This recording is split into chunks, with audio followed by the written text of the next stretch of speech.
The opinions expressed on this program are solely those of its hosts, guests, or callers, and do not necessarily represent the opinions of WTBR-FM, its management, other producers, or sponsors. Welcome, ladies and gentlemen, to the Bird's Eye View. Jesse and Mike here on this sunny but cold morning in Pittsfield, Massachusetts. It is Western Mass playoff season. We'll jump right into it because we've had a bunch of games recently. I guess I can, just in non-basketball news, the Berkshire Pond Hockey Classic was Saturday. Yeah. That was a good time down at Benedict Pond. Third straight year that they've had it. Second straight year they've been able to do it outside. It was very fun, very nice. Lots of little kids. Good vibes. Year 4, are we making a team? Year 4 is the Eagle. WTBR making a team. WTBR. I don't know about that one. Team? I don't even own a pair of skates or a stick, so that'd be a little bit. I haven't ice skated since college. Yeah, no, I've been looking into it. Though, that'd be rough. We could be. Well, they have two. They have the upper division and the lower division, so we'd be like we go 0-3 in the lower division. We could throw some bodies around there. Well, it's not supposed to be about hitting, Mike. It's supposed to be. It's supposed to be about fun, about hockey. No one wears. You wear a helmet, no one wears pads. I don't know. I watched that USA-Canada game. That got me fired up. My little brother was super into it. So that got me fired up. That was awesome. 3 fights in 9 seconds. That was elite. That was sensational. That's today too, I think, right? Yeah, that's today as well. I mean, only the second biggest game to happen today, because we'll have Pittsfield versus Taconic 3. No, yeah, semifinal Thursday. So just a quick recap. Right now, semifinal Wednesday, I guess yesterday too. But yeah, there are many semifinal games. So Berkshire County teams are in Class B, C, and D in Western Mass. In Class B, on the boys' side, you have Pittsfield versus Taconic. That's the third match this year. Taconic won the first 2, and the winner of that game goes to the Western Mass final. Last year, Pittsfield beat Taconic at Taconic to reach the Western Mass final. This year, once again, back at Taconic, and it's Pittsfield versus Taconic once again. We'll see if Taconic can get that three series sweep over PHS. You also have Monument versus South Hadley. That's the other Class B semifinal. And Monument has beaten South Hadley twice this year. They won the first game by 3 points. That was at South Hadley. At home, they won, I think, by 25. So Monument looking to also make it to its second straight Western Mass final. If Pittsfield wins and Monument wins, that set up a rematch of last year. If Taconic wins, then that'd be Taconic versus Monument, which would be a semifinal rematch from 2 years ago. In any case, rematch from February 10th was the Monument Taconic game. Well, that was this year. I mean, two years ago they played in the semifinals. Yes, yeah. So in any case, the very good chance that could be an all Berkshire game. Class B girls, Pittsfield won yesterday to punch their ticket. That's their third straight ticket to the Western Mass Finals, and they will be playing South Hadley. That's a rematch of last year. South Hadley won that game, so we'll see if PHS girls can get it done this year. We'll talk about a little bit more about that game later on. In Class C, we also have at least one Berkshire County team representing. Lennox is the 1 seed, and Lee is the 4 seed. So Lennox and Lee will play today. Winner of that goes to the Class C girls final. And that's also their third time playing each that's other also this year. Yeah, Lennox won both games, I think, by 10 each time. I believe both by double digits, yep. Yeah, and so on the other side of the bracket, you have Renaissance, which is the 2 seed. They're playing Drury. Renaissance has kind of been a juggernaut, so we'll see if Drury can pull off the upset. But yeah, once again, so it most likely be Lennox versus Renaissance, which is a rematch of the Class C final last year. But we'll see what happens. On the Class C boys side, Drury is the 2 seed, and they host... Who do they host tonight? Granby. No, Granby's the 1 seed. Granby's the 1 seed. Granby's I believe Granby's already in. Granby's already made it to the Class C final. But so Drury has a game tonight. Ware beat Lee. Ware beat Lee, right. So Drury has to play Ware. If they beat Ware, then they are in the Class C final for the first time since 2023. They missed it last year. In Class D, on the boys' side, all Berkshire teams are out. The Hoosick boys, they beat Mount Everett on Friday. And it was actually it was a reassuring game. It was as composed as I've seen of them, even without some pieces. It was a very controlled game. They beat Mount Everett. And then yesterday they played Duggan, which was the 2 seed. Duggan's, I believe, undefeated. Duggan lost to Hoosick in last year's Class D final. Hoosick needed a big second-half comeback. This year, no dice. Duggan got revenge, won 83-70. So Hoosick will not defend or loses its Class D crown. In any case, on On the Class D girls side, the Hoosick girls made it 4 straight trips to the Western Mass Final, looking for their 4th straight Western Mass Final in the new format, and they're going to play Munson, who they've beaten twice by double figures. I think twice by like over 20. Likely, yeah. 51-35. 16-point win? 57-30, yeah. And it's 27-point win, so yeah. Munson has a 2,000-point score. She scored her 2,000th point actually at a game that I was at earlier this year when they beat Taconic actually on a buzzer beater after that girl had fallen out, Olivia Cherzan. So there is a slight wrinkle there with expecting a Hoosick blowout. Is the other team has It's true. I mean, they've blown out as twice. They say in the NBA, when you have the best player on the floor, yes, there's a chance. Hoosick has been a better team the first 2 times around. We'll see what happens in that one. But yeah, so I think we should start with just 2 of the games last night. I think briefly touch on Hoosick girls because they kind of just rolled through. Who was it? Pioneer Valley. No, sorry, Granby. They rolled through Granby. That's what the Granby was. And that's kind of what we expected from them. 68-27, they beat Granby last night. They won their opener 62-24. So it kind of goes to this whole point of kind of what are they doing in Class D. Yes. It's although I think there's starting to be some momentum at an administrative level of Class D and C do not need to be separate. You can have one just like Class C with all of them together. Yes. Yeah, you could. There are teams down here that are, I don't know. You could argue maybe no one else in D is deserving of being a postseason team. Really, it's worse on the boys' side. There's a lot. There's some. The boys' side would be tough to eliminate. Yeah, but on the girls' side especially, it's like Hoosick would be the 1 seed in Class C, and I think maybe Munson would make Class C. But other than that, it's kind of like, because they played. I forget who they played in the first round in the quarterfinals, but that team was like 4-14. And Munson is 6-12. Those 2 seeds. Right, and they just deeply negative power ratings, but just because there's no one. And in any case, Hoosick looks like Hoosick. They're back. They're ready to go. On the other side, Pittsfield girls.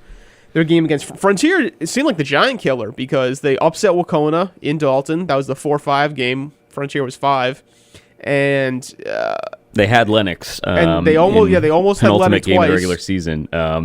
They had him. It took a Jocelyn Fairfield buzzer beater, at Lennox to get to keep Lennox's, I guess, unbeaten record intact. Right, and this game encapsulated every reason why the PHS girls can win every single game, and also why they can lose in the first round of the state tournament, because they take a 20-point lead. Midway through the second quarter, and it's like, this game should be over. It should be over. And then they go 6 minutes without scoring. And it's just... And that's when Frontier goes on in the 13-0 run, and all of a sudden it's a very close game, and Pittsfield's got to just struggle for the rest of the game. And Frontier was not better.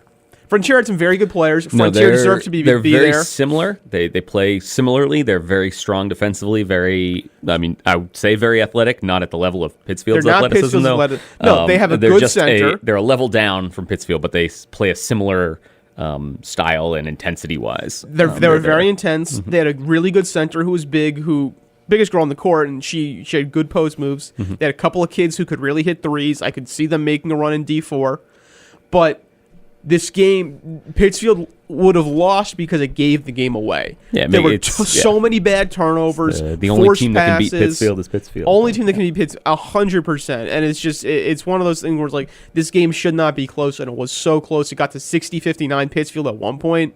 And then they finally, I guess the growth, the silver lining is, because I've seen a lot of games this year, a lot of games in the last 3 years where PHS will go 2-10 from the free throw line. And you're like, they're losing this game, or they're going to lose this game because of that. And this game in the fourth quarter, they were 7-8 from the stripe. That's really good. That's very good progress. Make your free throws. Make the gimmies. But yeah, it was just they couldn't lock it down. They couldn't put them away. And credit to them for holding on and toughing out the win. But this is just one of those things where it's like, when are they going to be able to just put their foot down early? Like when you play South Hadley, you cannot have 4-minute stretches where you don't score. No. You just can't. Like No, that's what no. that's why they South Hadley's lost a different last year. level, yeah. They had a 4-minute stretch at the end of the game where they didn't score and they lost. It's the same thing this year. If you don't score the ball for like 5 minutes, it doesn't. You're not going to win. South Hadley's too good. The teams in D3, they're playing in Division 3. They're too good. So it's it's credit to them. They held on, got the win, but they were 0-13 from 3 to start the game, which they're not a 3-point shooting team, but that's like just real bad. So they got to put it all together. Yeah, the biggest hindrance for Saturday is kind of the specter of these last 2 years. Yep. These last, more than 2 years if you go back pre state tournament stuff or pre PVIC tournament stuff. Is that they just that monkey there is still there when you show up at wherever you're going to be, Westfield High School, Holyoke, wherever you're going to be this weekend, and South Hadley's sitting there with trophies in the trophy case, with confidence. They're a 2-loss team. They've lost twice all year. Once was a kind of a down the wire at Hoosick Valley, and then they lost their second game of the season way back then against Northampton. So a team that has plenty of pedigree to stand toe-to-toe with you. Yeah, Pittsfield beat Northampton. Pittsfield's absolutely good enough to win. It's just whether or not they can put it all together for 32 minutes. And that's the thing. I don't think there's been a game this year. I haven't seen the Springfield Central game, and I can imagine the Central game was different. But other than maybe that, I have not seen a game where Pittsfield was locked in for 32 minutes. On both sides of the ball. Yeah, they really haven't had to be in most of their games. In a lot of games, they haven't had to be. Yeah. But, like the Wacona game, they were not. And Wacona made a late push, and it got uncomfortable. And just a lot of these games, it's the same thing. So, we'll see how they do. We'll see how they adjust. That should be a really good game on Saturday. Dayton time, or time to be determined, location to be determined. I have to imagine that will not be at the Boys and Girls Club because South Hadley wouldn't really be fair for them. But are you true? What's fair though? What's fair? we don't know what's fair. Whether if it winds up being Monument Pittsfield at Pittsfield. Monument's a half hour away. South Hadley's an hour 15 away. It is what it is. So that's that, and we said Hoosick girls will also be Saturday. We don't know where or when. We don't know where or when. But I guess so neither of those are likely to be a doubleheader local anyway. Most likely no doubleheader local. Because I think last year was obviously Hoosick boys and girls were kind of attached at the hip. Yeah, they were both at Westfield State. They just did them one after the other. That made it easy. I think the only time that would happen is if Drury girls pulled off the upset, and then maybe they put the Drury boys and girls together. Yeah. But that Drury girls would have to pull off a serious upset. We'll preview all the upcoming Western Mass games in a moment here, but we will. They're all tonight, but we will preview them in a second when we come back from break. So keep it locked here on WTBR. Have you ever dreamed of being a radio DJ, spinning your favorite vinyl, CDs, and MP3s? Have you ever wanted to share conversations with interesting guests with the community? Then the WTBR-FM Programming Committee wants to hear from you. We are now accepting proposals for new programs. For more information, visit WTBRFM.com or call 445-4234. Pittsfield Community Radio, for the love of radio. Let's have a party with all our friends. Let's have a good time. Don't let it end. We got the people. Hey friends, if you're looking for some party music, tune in to Polka Express with me, Bill Gustavus, every Wednesday night from 6 to 8 and Sunday mornings from 8 to 10, right here on 89.7 WTBR, Pittsfield, Massachusetts. Welcome back, everybody. Bird's Eye View, Pittsfield Community Radio, 89.7 WTBR-FM, Pittsfield, 88.1 WSBR Lee. Jesse and Mike here. How's Hank? Hanging in there. He's hanging in there? Still breathing. Good. Still breathing, still sleeping. Those are the two most important things. Had an adventurous morning with had to get the other kid to school this morning, and he had to bring his favorite fruit for a friendship fruit salad, where I guess everyone brings their favorite fruit and they toss them in a bowl. He didn't do anything weird like dragon fruit or something, or No, well, that was it. We Fresh couldn't. papaya. Yeah, my wife and I couldn't figure out because he's kind of a fruit fiend, but he mixes it up so much. But ultimately went with blueberries, but didn't have blueberries in the house because we were traveling recently. And then so this morning, the three of us, me and both kids, get in the car, drive to Stop and Shop, run into Stop and Shop, grab blueberries, got both of them, yanking them out. Then we get to school, and yeah, he has blueberries for his friendship fruit salad. Maybe we should do that. Walsh Boys blueberry trip. Yes. Yeah, monster foodies. Well, speaking of teams that are blue, there's your slick transition. Drury Boys tonight they host Ware. Have they played Ware this year? I'm not sure, but Ware is coming off. They just kind of. I mean, Lee. We talked a little bit in the past about potential kind of. Could Mount Everett, these boys teams that are kind of a level below, getting into the tournament, can they pull off an upset? And Lee boys just got hammered. 66-30 was that game. And which I'll tell you what, it's not a huge surprise. Lee, this is like their first year being good in a while, and I think it's kind of like there's a step up in competition, and they're not quite used to it yet. Yeah, it doesn't look like Drury and Ware have played. No. Okay, so in any case, Drury, like I said before, they were upset in the semifinals last year, I believe, and then year before that was the year they had Louis Gelati as a senior. He led them to a Western Mass championship in Class C win over Greenfield, and so they're looking to get back for the first time since that 2023 year, and it'll be interesting to see how they do. It looks like they're finally getting a little healthy. Jorge Bond had an excellent game against Huzik to end the season. He had a nice game in the quarterfinals, a win. Sam Mormon was excellent against Huzik. It looks like maybe he's starting to come into his own a little bit. They got Connor Hinkle back. They got Miles Beauchamp back. I don't know how much of them. I don't know. Yeah, Miles Beauchamp. I don't know if that was just a kind of he played senior night thing. But yeah, okay. Because he did. I don't believe he played in the quarterfinal. Okay. Well, they're at least got Hinkle back. Yes, Hinkle seems to be back full time. He's a big boost. Was a factor in the Huzik game, for sure. And I think they'll probably need. This is going to be a test for Drury's defense. Where can score. They'd say obviously put 66 on Lee, 92 in the previous game, 72 before that. They got a bunch of kind of 70s, high 60s throughout the season. So, yeah, Drury. I don't want to say can't score with you, but when you're leaning so heavily on one guy, sometimes it's tough to get. Drury's not putting up 80 high point totals. Yeah, Drury wants to win under 60. Mm-hmm. And that's definitely going to be a question mark if they can't stop Ware's offense. Jorge Bond has, I think, been the second best guard in the county other than Manny Brown, and he has been. His game has diversified so much, and it's been very impressive because as a freshman, he was basically a three-point shooter. And this year, he shoots threes, but he can drive, he can get to the basket, he can finish at the rim with both hands, he can get rebounds, he plays defense, he passes well. He's done everything, and that's really helped Drury's offense because they needed him to take on that role. I think the big question will be, can Sam Mormon get involved? He's not great at getting his own shot, but if you set him up in the low post, he's pretty good, and he's good pulling down rebounds. He might benefit more than anyone from Hinkle being there because Hinkle's just a really good kind of court vision, high post passer to kind of work off of Mormon. Jorge can do a little pick and roll, but not quite at the level that Connor Hinkle's able to distribute once he has that vision. Right, and Colin Daly getting back too gives him another big who can take some fouls. And then I think, James Varales has been someone... James is his first name, right? Varales? Correct, yes. Yeah. Is someone that Jack Rissette's talked a lot about, stepping up. Same with Braden Durant, just kind of giving them some good defense, some good threes here and there. And that's...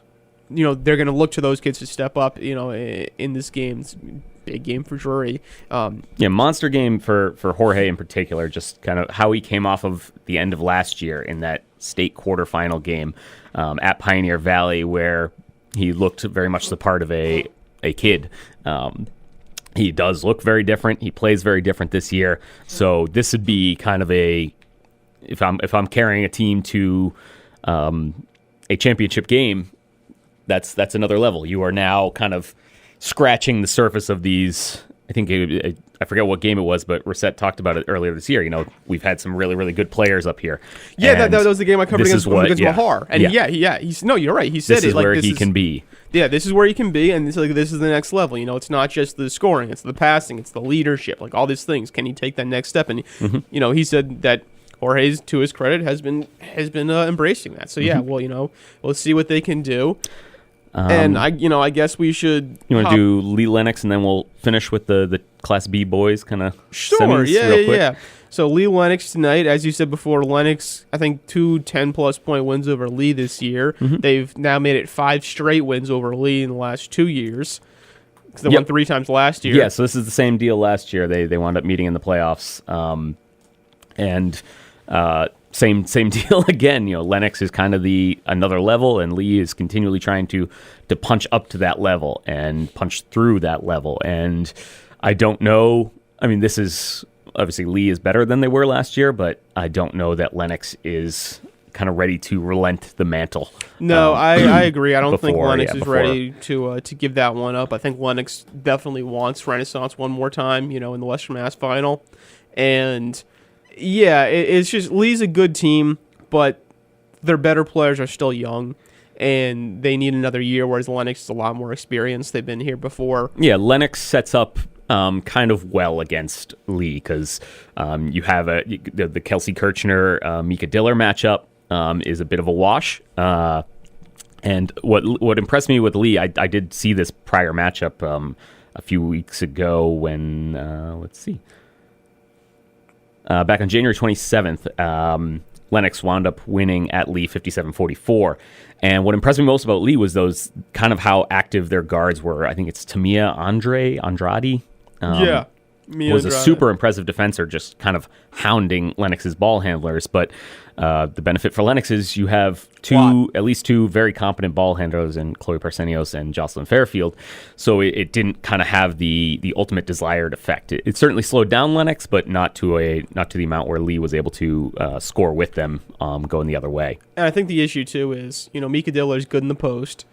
But once again, as you said, you got Kelsey Kirchner who can kind of negate that. And then for Lee, Gianna Carlino's a good shooter, and Mia Polari is a decent driver. And that's kind of it. And if offensively, yes, they can be boiled down. If the quick. shot isn't falling, then Carlino's in a little bit of trouble. Lennox has so many more scores. Parsenios is not actually a huge scorer, but she's an excellent distributor, and she will pass people open. Jocelyn Fairfield's good. Can score, yeah. All these girls can Grace score Giuliano between can score. 15 and 20. Yeah, so they have Evelyn Giuliano can come in with 8 points when you need it. Kate Shove can hit a couple. They just have so many kids who will hit shots without thinking, and that's really hard to defend. All right, so the Class B semifinals is tonight. We're going to find out what the matchup is, very likely at the Boys and Girls Club for Saturday night. Well, we should say Lennox Lee is also tonight. Yes, yeah. That's at Lennox. Sorry, this is my transfer to the full-on Class B boys semifinal. Mike had to get himself ready to lock in for this one. Yeah, so I'll be down in Monument tonight. Jesse will be at the club. Not at the club, it's at Taconic. It's at Taconic, yes. Taconic gets that home game, which they didn't win Didn't last help year. them last year. Didn't help them last year. They are... I mean, it's not arguably they're a better team this year than Pittsfield. They're 2-0 against them. I should also say, by the way, because tickets go live at 3 p.m. today, get your tickets. Because I was talking to Brandon Russo, the AD, yesterday, and he was filling out. He had these sheets, and so basically, students had between 9 and 1, I think, today to not buy a ticket, but get one of those slips, so it's reserves their right to buy a ticket. So it's you have to go into the door with one of those slips, or you're not getting a ticket. And then at 3 o'clock, then normal tickets get sold for everyone else. So yeah, this game is going to get filled up. So if you want to take it, get there early. There's some anticipation. I mean, both enter. You have to feel very confident if you're Pittsfield coming off a serious string of wins. Like 5 straight. Taconic, you can't feel much more confident than beating Monument. Yep. And being 2-0 up on Pittsfield. Yes, I mean, that second game, you have them. Yeah. That second game was not close. You know, I mean, the first game was back and forth. Taconic took a lead, then Pittsfield came all the way back, took a lead. It's really close. Taconic wins on a buzzer beater, and you can, for Pittsfield, you can be like, all right, whatever. They got the buzzer beater. That shot goes different. We play overtime. Maybe we win. Quincy Abley had a great game. He got hurt, so we didn't have him. Then the second game, Taconic was up double figures. Pittsfield cuts it down to 4 or 5, and then Taconic wins by 11, or 14, whatever it was. Like, it wasn't, it was not all that close at at the end of the fourth quarter. And so for this game, for Taconic, you're like, we know how to beat you guys. Yeah, I think the biggest, one of the bigger, Nate Reynolds' run right now that he's on with, he's up to 43s on the season. Yeah, 17 again in the one over Monument, then he follows it up with 12 and then 11 in the kind of blowout win over Frontier, so could have been more there. He's changed kind of their dynamic, and I don't want to say it's been a long time since they've had a guy who can hit 43s in a season. I think Jamal may have gotten close to that last year by the end. But that state championship team. Of course, yes. Yeah. That's what I mean. I can't say it's been forever. Sure, yeah. But that dynamic was certainly kind of missing from last year, having an off guard who can shoot at that level. And they have it this year. Christopher can also kind of get going a little bit. McGrath can step out when needed. So they have a different dynamic now if Pittsfield does figure some things out. Which you're bound to do playing a team for the third time if you're able to navigate Kyle McGrath a little bit better. You're able to navigate offensively against Martin Bua a little bit better. You're not going right up and getting your shot sent into the third row. You're up faking because you now know. Hey, yes, no, this guy's gonna swat the heck out of it. Martin Bua probably has 2 blocks a game or something close to that. He absolutely will get up on there. Yeah, that's a good point. The diversity of Taconic's offense was a huge issue last year, and it's become less so this year because, Nate Reynolds has been on a heater, been hitting big threes when they needed. Bill Hafey said as much that he's got the green light. He can shoot it. He can hit 2-3 in a row, and we need that. Quentin Christopher can hit some. Evan Rockabruna actually has stepped up his game a lot in recent games. He was kind of thrust into action against Monument because of injuries and fouls, and he's hit 2 threes against Frontier, I want to say. So I think he's kind of got a green light. Christopher King, who I believe has been sick, but I think he's back. Or Quincy. Quincy King. Quincy King, excuse me. Quincy King. Quentin Christopher Quincy King. Right. Yes. And then don't forget Quincy Abley on PHS. Yes. Sorry. Yes. All the Q names. In any case, Quincy King definitely showed some 3-point ability. So, the fact that Taconic's offense is now more than we're going to throw it to Kyle McGrath in the post is really, really deadly. Because also, when they give it to Kyle McGrath in the post, it's incredibly hard to stop. Yeah. So, the fact that they can now spread you out too, that's going to be huge. And that's going to be the matchup that decides the game, I think, because Pittsfield definitely, they get out in transition. They have some shooters. Kyle Cardoso can shoot. He can drive. He can get inside. Freddie Conyers is a driver, but they have a lot of guards. Braden Sullivan, Noah Kane Smalls. Who else? There's one other now that I'm forgetting. But they have some guys who can Brian Thompson. They got some guys who can shoot. And the question is going to be, can they stop McGrath and Bua? If McGrath has a calm 30, Pittsfield's going to lose because that just means Taconic is getting it inside and scoring every time. And, if Taconic has a 15 rebound advantage, it's going to be ugly. Yeah, it winds up being a slow game, and Pittsfield kind of has no shot. Right, and Quincy Ebley, who I've been talking about, he had a fantastic game in the first one on the floor, and when he got hurt, that's when Pittsfield's offense fell asleep. So if he's back in this game, how does he play? How does he do? Because he really helped stop that inside attack to McGrath.